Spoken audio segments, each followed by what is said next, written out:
Saludamos a esta hora a nuestros usuarios y usuarias que se conectan al sistema de información oficial El Ciudadano. Contamos con un invitado muy especial el día de hoy. Se trata de Orlando Pérez, director de diario El Telégrafo. Quisiéramos conocer su análisis con respecto a la marcha que se efectúa el día de hoy. Desde el Parque El Arbolito, aproximadamente a las 10:30, marcharon los que se denominan la unidad de la izquierda hacia el Consejo Nacional Electoral. ¿Cómo califica usted el escenario? ¿Cuál es la lectura que tiene con respecto a este tema? Me parece que es una medición de fuerzas válida, legítima, por supuesto, pero políticamente incorrecta. No me parece adecuado en este momento hacer una marcha a quien se tiene que regular, por un lado. Y por otro lado, evidentemente hay una intencionalidad absolutamente política que en esa medición de fuerzas apunta a ver hasta dónde la respuesta de la ciudadanía es favorable a una posición. De lo que he visto hasta el momento, eso no ha dado resultados, eso no ha ocurrido.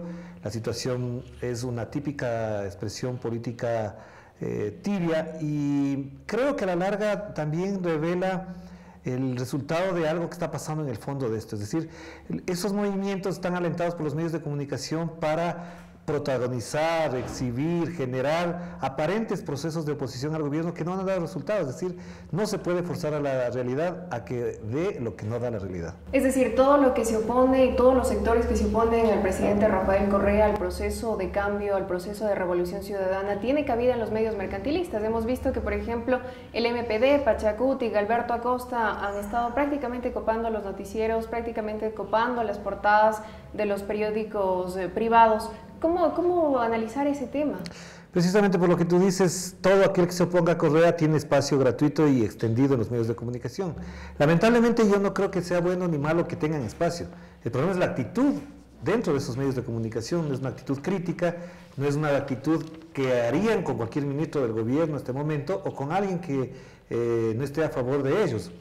Incluso la demanda interpuesta por Fundamedios y su abogado de que ha sido una política pública para que no vayan los ministros, también habría que darle la vuelta.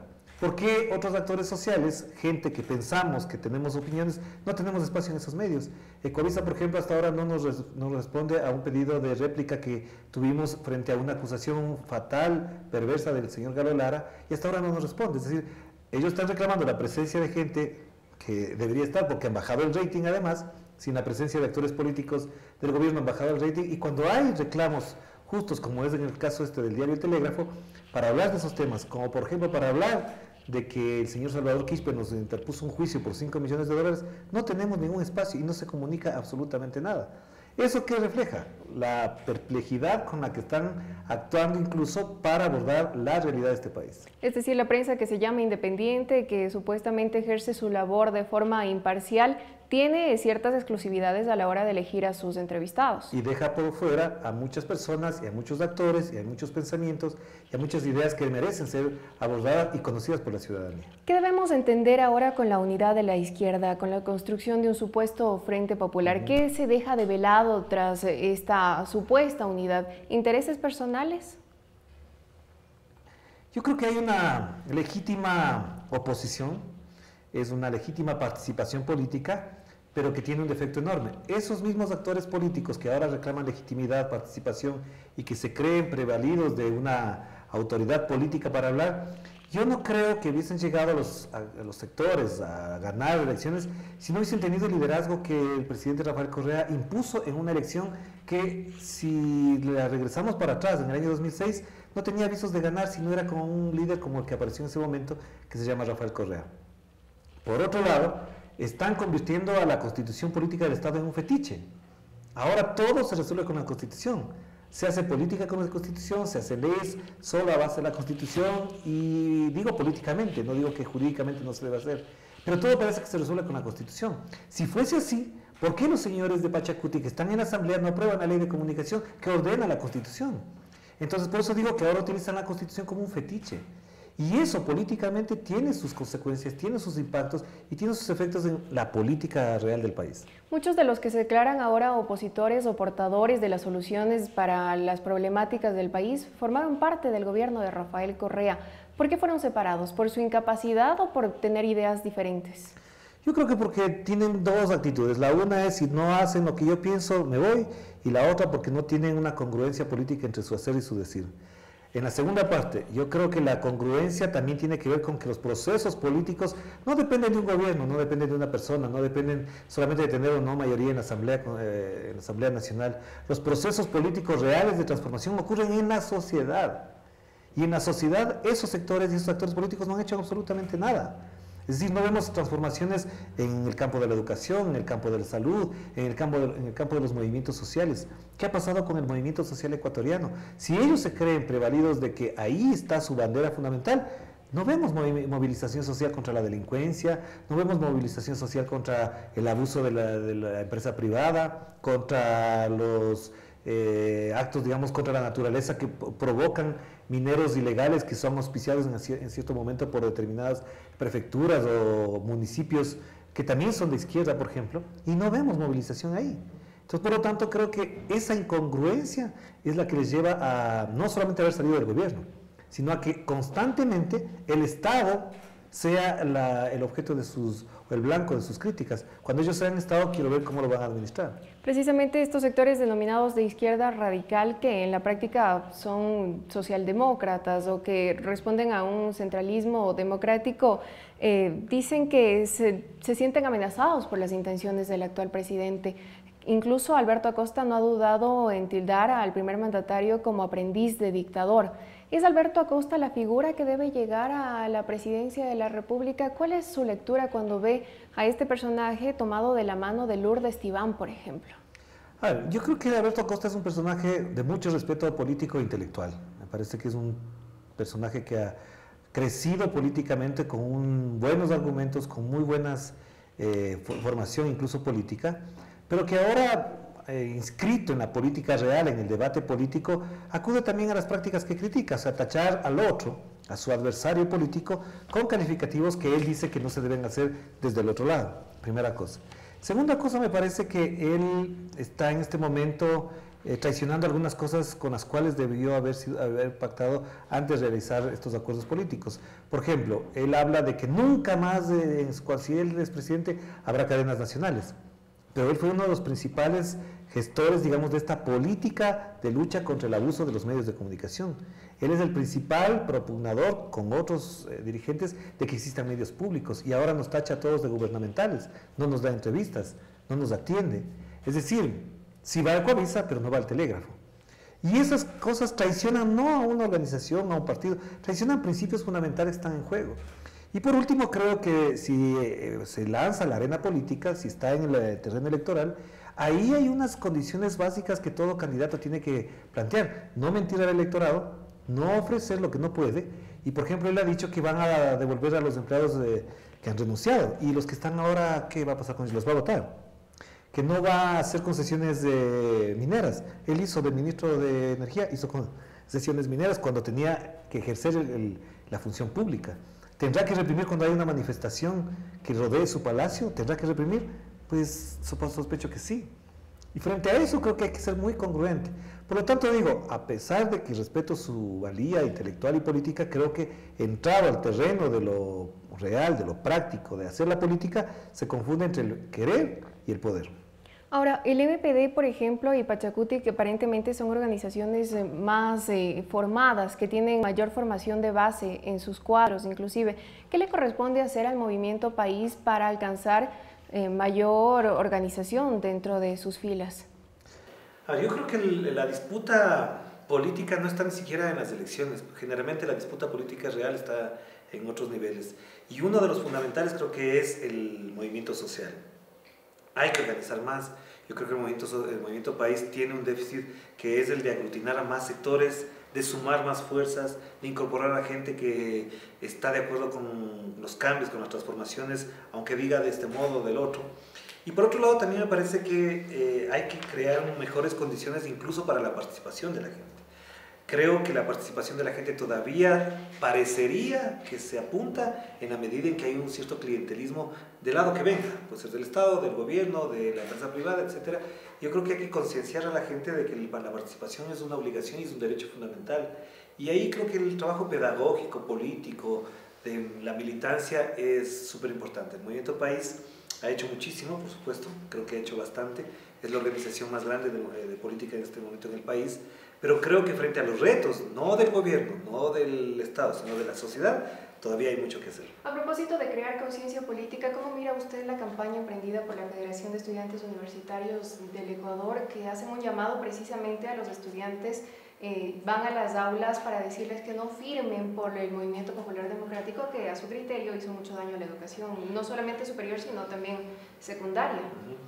Bueno, en el diario El Telégrafo publicamos un análisis largo que se llamaba ¿con qué cara le van a pedir firmas ahora al pueblo? Me parece que ahí coincidimos, nunca he hablado con Carlos sobre este tema, pero coincidimos profundamente en algo clave y fundamental, valga la redundancia, y es que la militancia política no puede ser un acto comercial ni de recogida de firmas. La gente se tiene que incorporar a un proceso político, a una organización política, a un movimiento social, consciente de lo que está haciendo y consciente de lo que quiere hacer para el resto de la ciudadanía. Y por eso aplaudo que Carlos y la FEGO en este caso hagan ese tipo de trabajo, porque creo que independientemente de las disputas políticas que hay en este momento, hay que trabajar por concienciar a la gente alrededor de lo que tiene que hacer. No solamente se trata de participar en las elecciones, se trata de participar todo el tiempo en el cambio del país. Y eso implica una serie de acciones. Nosotros desde los medios de comunicación lo que hacemos es una activa y quizás a veces irregular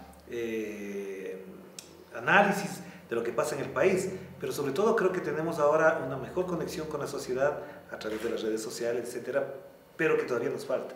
Quizás si el diario El Telégrafo cubriera cada cantón del país, de los 224 cantones, tendríamos otro tipo de respuesta y conoceríamos de otra manera también al país. Orlando, a su juicio, ¿cree usted que esta marcha organizada por las izquierdas, como se denominan ellos, tiene por objetivo también deslegitimar el trabajo realizado por el CNE en cuanto a la verificación de firmas? En la práctica creo que esa es la bandera con la que salieron a las calles, es decir, cuestionar, pedir la renuncia del CNE. Lo que hemos visto ya en la práctica igualmente es que el CNE ha respondido adecuadamente. Pero es decir, ellos están anticipando un escenario en el que no completarían las firmas.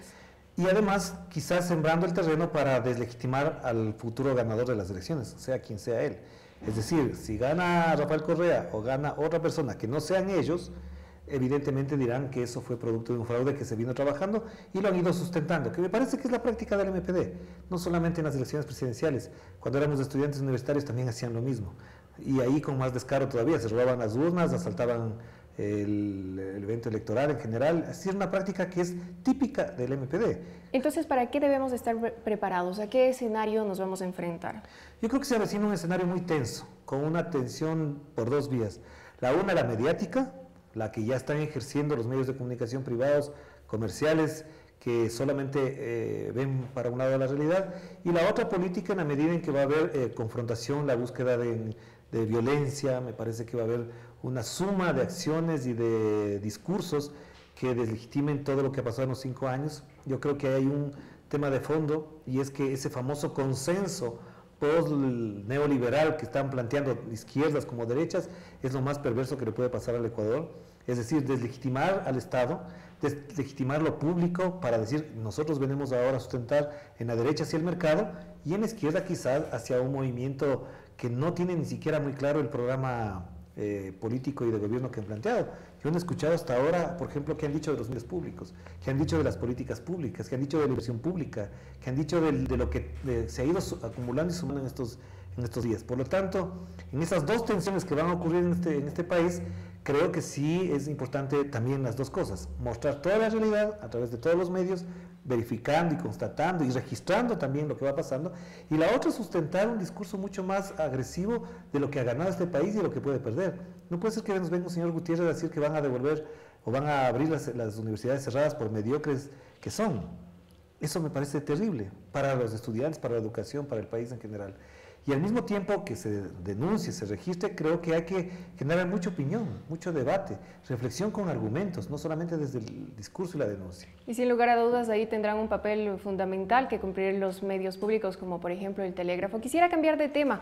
El periodista argentino Hermann Schiller rechazó el Premio a la Libertad de Expresión Nacional de la editorial Perfil porque dicho galardón también fue asignado al director de Fundamedios, César Ricaurte. ¿Qué opina al respecto?